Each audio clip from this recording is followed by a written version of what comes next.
안녕하세요. 영광스럽게도 키노트를 맡게 된 박태웅입니다.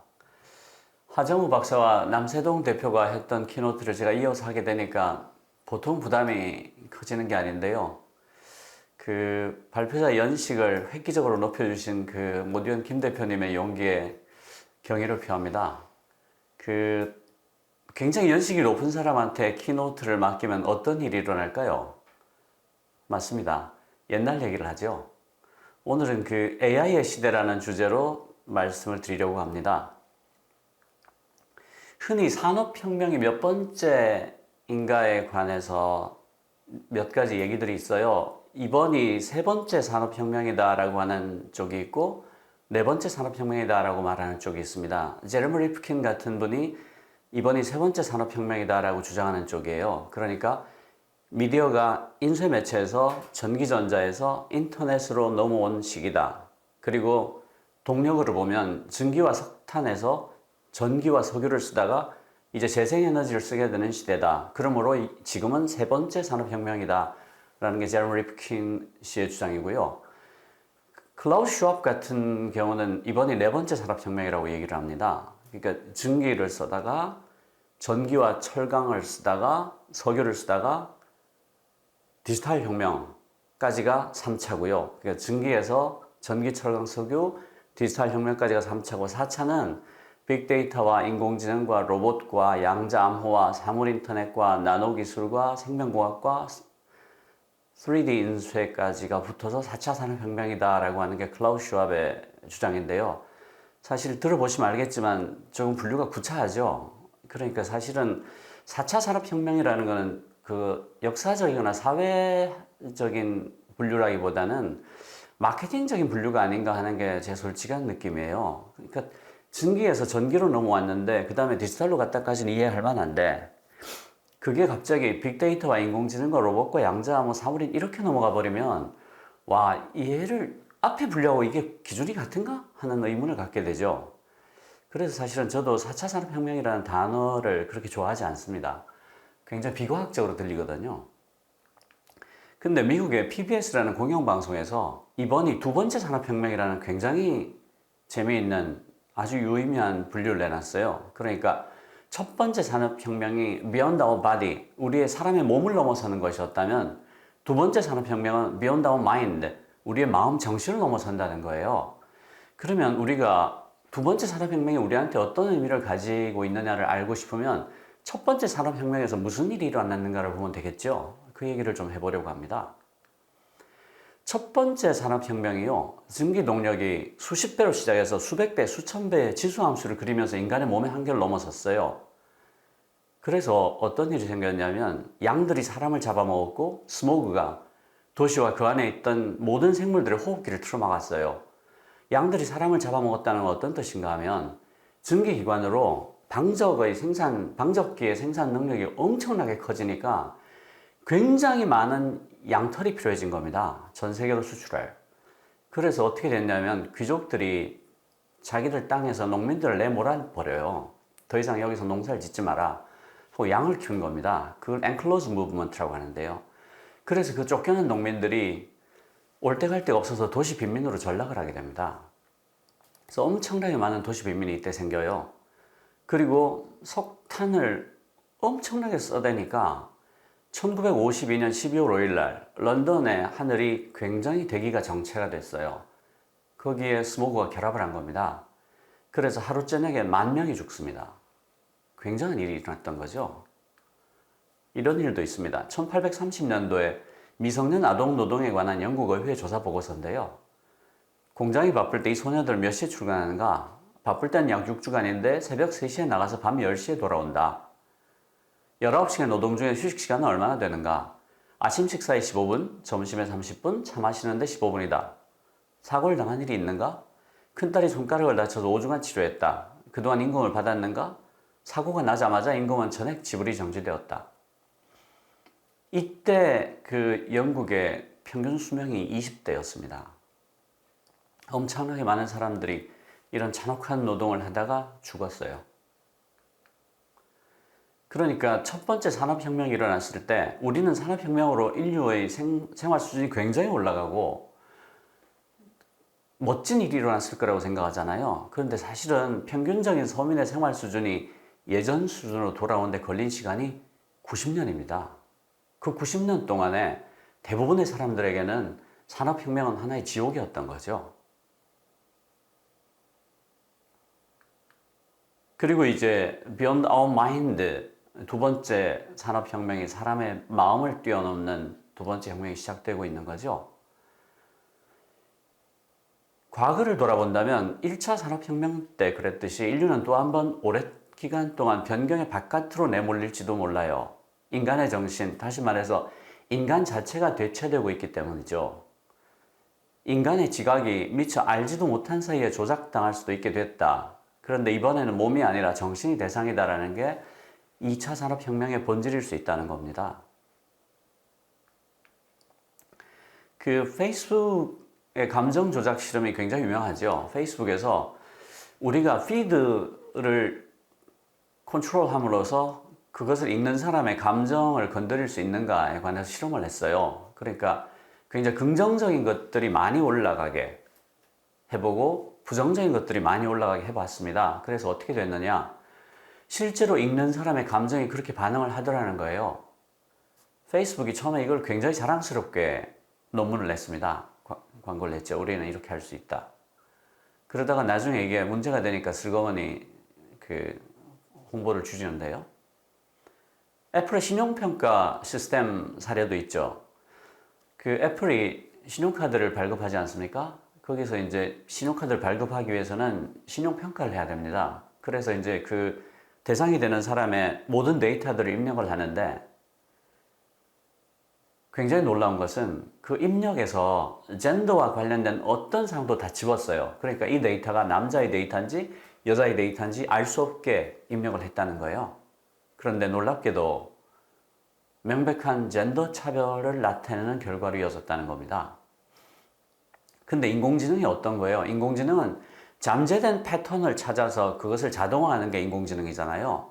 다시 말해서 그 문서의 어디에도 젠더를 표시하는 명백한 신호는 없었지만 그럼에도 불구하고 그 안에 깔려있는 잠재 패턴이 남자, 여자를 구분하고 그 성에 따른 차별을 하기에는 충분했다는 겁니다. 잠재되어 있는 패턴이 있었다는 거죠. 그래서 어떻게 됐느냐? 어디에 그런 잠재된 패턴이 있는지를 사람이 확인할 방법이 없어서 애플이 그 신용평가 시스템 자체를 폐기합니다. 다시 말해서 인공지능이 엄청나게 많은 매개 변수, 뭐 몇억 개, 몇십억 개의 매개 변수를 써서 대단히 정확한 결과를 낸다고 하지만 그 몇억 개, 몇십억 개의 매개 변수가 사실은 굉장히 잠재적인 위험이 될 수도 있는 거예요. 그러니까 굉장히 좋은 결과가 나왔지만 어떻게 해서 그런 결과가 나왔다라고 사람은 설명할 수 없다는 거죠. 그래서 이제 explainable AI라는 시도들이 이루어지고 있는 건데요. 어쨌든 우리가 알지 못하는 사이에 조작당할 수 있다는 또 하나의 사례가 애플의 신용평가 시스템이죠. 아마존의 채용 시스템도 유명한 케이스입니다. 많이들 아실 텐데요. 그 채용 시스템을 인공지능으로 자동화했더니 여기서도 명백한 성차별이 나타났다는 거예요. 왜 성차별이 나타났을까요? 그동안에 아마존의 채용 관행 자체가 남자 엔지니어한테 유리하게 설계가 돼 있었고 그렇게 잘 작동해 왔다는 거예요. 그러니까 아마존 입장에서는 사실은 성차별을 좀 해도 괜찮습니다. 우수한 개발자가 들어와서 아마존을 위해서 일해주면 되거든요. 아마존의 채용 시스템이라는 게 이 세상에 형평과 균형을 잡기 위해서 만들어진 건 아니잖아요. 효율적이기만 하면 되는 것이었으니까 여기에도 마찬가지로 지원자의 입력 데이터에서 젠더와 관련된 모든 부분들은 뺀 상태였습니다. 그럼에도 불구하고 그 밑에 잠재되어 있는 패턴에서 이게 누군지를 알 수 있는 명료한 요소들이 있었다는 거죠. 잠재된 패턴이 명백히 이건 여자다, 이건 남자다를 알려주고 있었다는 거예요. 그래서 어떻게 했습니까? 아마존은 채용 시스템을 폐기했을 뿐 아니라 그 팀 자체를 해체해버렸습니다. 이게 인공지능이 갖고 있는 취약점이에요. 그러니까 어떤 결과가 나왔는데 그게 왜 나왔는지를 설명하기가 대단히 어렵다는 겁니다. 지금 GPT-3처럼 초거대 AI 대세가 되고 있지 않습니까? AI의 3대 특징이라는 게 스케일이 크면 클수록, 입력 데이터가 많으면 많을수록, 그리고 슈퍼 엔지니어가 많을수록인가요? 세 가지에 대해서 대단히 리니어하게 반응을 하더라는 게 지금 초거대 AI의 현재까지의 트렌드 아닙니까? 그렇죠? 그 얘기는 점점 더 우리가 이해하기 어려운, 설명하기 어려운 그런 결과로 나아가고 있다. 그런 의미가 될 수도 있겠습니다. 그러니까 지금까지, 현재까지 인공지능이 하고 있는 일을 한마디로 말하자면 잠재되어 있는 패턴을 찾아내서, 인간이 인식하지 못하는 잠재된 패턴을 찾아내서 그것을 자동화한다. 이게 지금까지 인공지능이 하고 있는 일에 대한 설명이라고 할 수 있지 않습니까? 그래서 우리가 강인공지능이다, 초지능이다, 테크놀로지컬 싱글러리티가 오게 될 거다, 이런 말들을 합니다. 그러니까 인공지능이 발전을 하면 언젠가 인간의 지능을 넘어서는 초지능, 강인공지능, 그런 것들이 올 거고, 그렇게 되면 인간은 인공지능에 의해서 지배당할지도 모르겠다, 인간이 멸종할 수도 있다, 이런 얘기들을 하죠. 터미네이터 같은 게 그런 미래를 다룬 얘기고요. 그런데 여기서 주목해 볼 것은, 인공지능이 인간을 지배하거나 컨트롤하는데 반드시 강인공지능이어야 할 필요가 있는가? 반드시 초인공지능이어야 하나? 싱글러리티를 넘어서야 하나? 라는 질문을 해볼 수가 있다는 거예요. 인간이 지각하지 못하는 사이에 잠재된 패턴을 찾아내서 인간으로 하여금 어떤 선택을 하게 한다면, 인간의 무의식을 건드린다면, 너는 알고 있지 못하겠지만 너의 잠재된 패턴을 보자면 너는 이러이러한 걸 좋아하는 게 틀림이 없어. 그러니까 너한테 이런 걸 추천할 거야. 라는 게 실제로 지금 있지 않습니까? 그래서 우리가 그 알고리즘이 이끄는 대로 행동한다면 그걸로 충분히 인간을 컨트롤할 수 있는 것 아닌가요? 반드시 인공지능이 강인공지능이거나 초인공지능이어야만 위협이 되는 걸까요?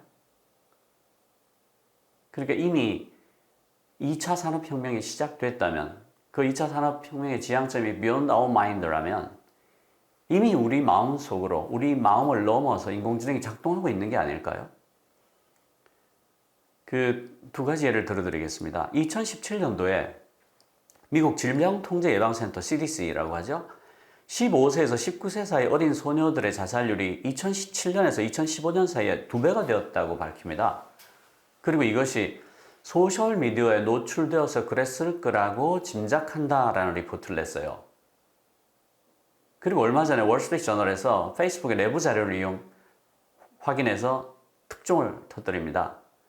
그 페이스북의 내부 자료에 따르면 여러 가지 소셜미디어 중에서 인스타그램이 특별히 청소년들의 자존감을 해친다. 왜냐하면 인스타그램은 비교를 하는 미디어이기 때문이다.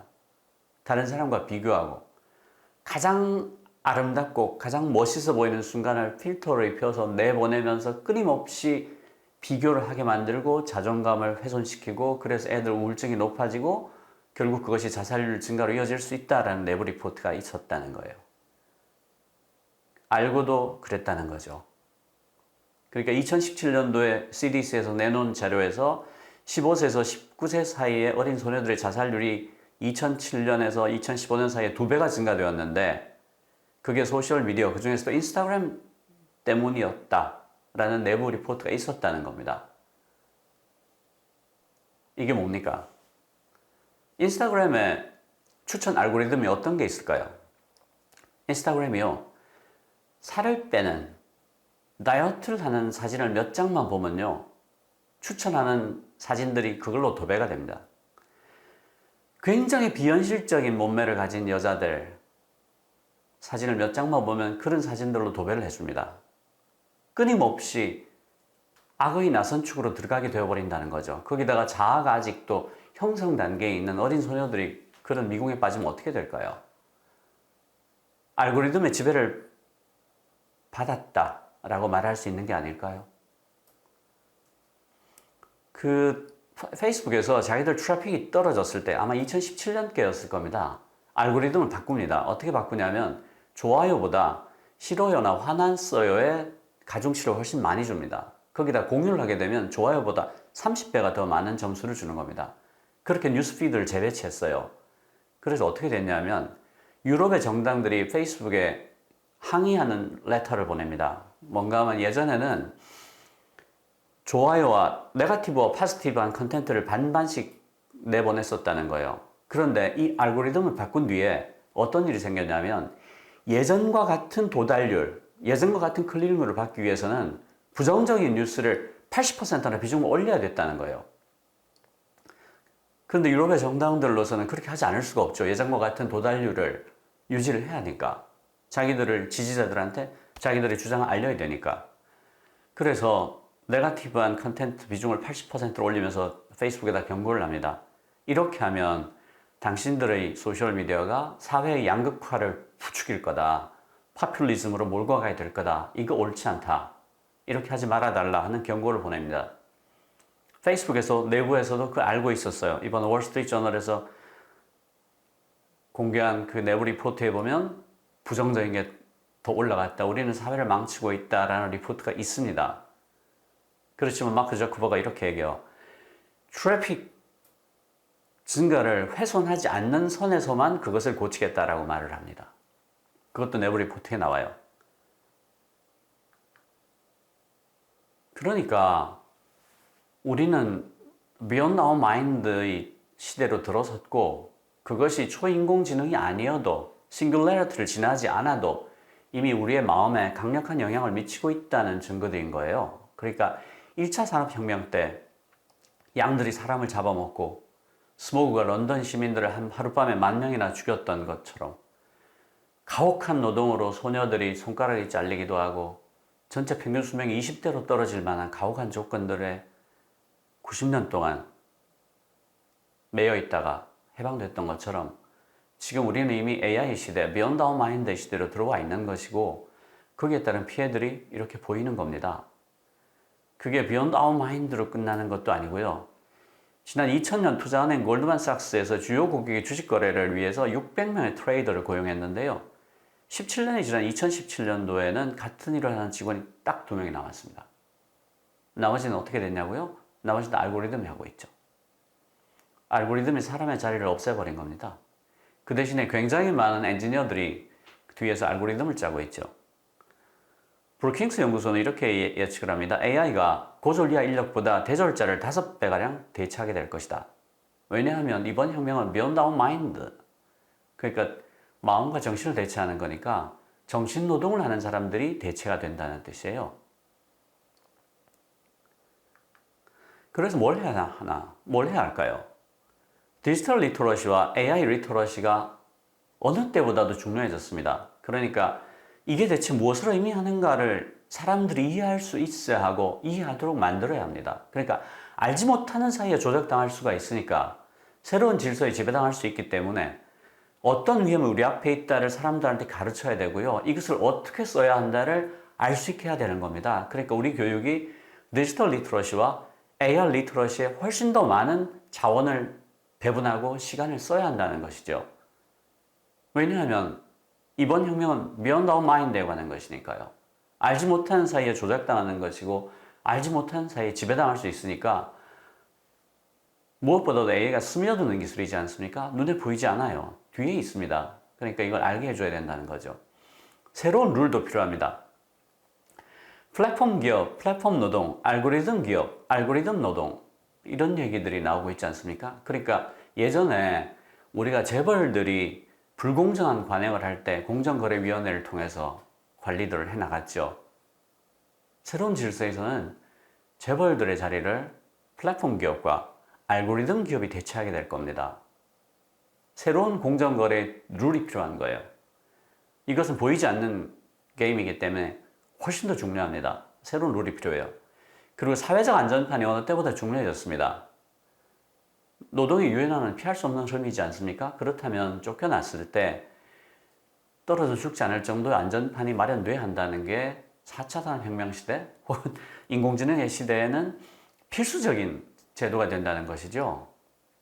우리가 1차 산업혁명 때처럼 90년 동안 그 고생을 하다가 지옥을 경험하다가 다시 회복할 수는 없지 않습니까? 한번 Beyond Our Body에서 충분히 경험했으니까 Beyond Our Mind에서 똑같은 실수를 되풀이할 필요는 없다는 거죠. 사회적 안전판이 있어야 한다는 거고요. 그게 지난 시기하고는 비할 바 없는 중요성을 갖는다는 겁니다. 그리고 산업적 준비로서 보면요. 무엇보다도 AI 플러스 X에 대해서 말씀을 드리고 싶어요. AI 플러스 X가 왜 중요한가 하면 AI는 그 자체로 유의미한 어떤 기능을 하기보다는 기존의 기간 산업들에 붙어서 그 산업의 효율성을 폭발적으로 높여줄 수 있는 그런 수단으로서 의미가 있습니다. 그래서 제가 AI는 스며드는 기술이라고 말씀드리는 건데요. 한국 사회에서 AI 플러스 X 나온 인공지능에 대한 어떤 산업적 지원을 할 때 꽤 많은 오해가 있다고 저는 느낍니다. 그러니까 뭐냐면 초거대 인공지능을 위해서 데이터 센터를 훨씬 큰 걸 구축하겠다. 뭐 GPU를 엄청 때려박겠다. 이런 얘기도 하고요. 학습용 데이터를 엄청나게 많이 만들겠다. 이런 얘기도 합니다. 근데 여기에서 빠진 게 있어요. AI는 뭡니까? 스며드는 기술이라고 했잖아요. 그러면 AI 플러스 X 혹은 X 플러스 AI가 정말로 중요한 거거든요. 그래서 그렇다면 AI 플러스 X에서 필요한 데이터는 어디에 있을까라는 질문을 해봐야 됩니다. 그 데이터는 기업 안에 있습니다. 리거시 산업들 안에 있는 데이터들이 진짜 AI 스타트업들이, AI 전문기업들이 필요로 하는 데이터예요. 예를 들어서 포항제철이 어떤 형태의 생산 시설을 더 추가하지 않고도 인공지능을 적용해서 25만 톤의 쇠를 더 뽑아냈다라는 리포트를 내놓지 않았습니까? 사실은 포항제철에서 갖고 있었던 그 수많은 데이터들이 인공지능 전문기업들이 절실하게 원하는 그 데이터예요. 그러니까 학습용 데이터도 좋기는 한데 그것만 가지고는 안 된다는 겁니다. 그러니까 실제로 AI 플러스 X나 X 플러스 AI를 지원하는 가장 좋은 방법은 AI 전문 스타트업들이 리거시 산업하고 손잡을 수 있게 생태계를 구축해 주는 거예요. 당신의 공장을 열어달라. 당신의 공장의 모든 데이터를 내가 들여다볼 수 있게 해달라. 내가 그 데이터를 이용해서 당신의 산업에 AI를 접목할 수 있게 해달라. 당신의 산업을 스마트하게 해줄 수 있게 해달라. 그래서 생긴 부가가치 일부분을 내가 받을 수 있게 해달라. 가지게 해달라. 이렇게 하면 이것이 진짜 AI 플러스 X고 이것이 AI 산업을 지원하는 가장 좋은 방법입니다. 학습용 데이터도 좋고 초거대 인공지능을 위한 데이터 센터도 좋은데요. 그거 어떻게든 구할 수 있습니다.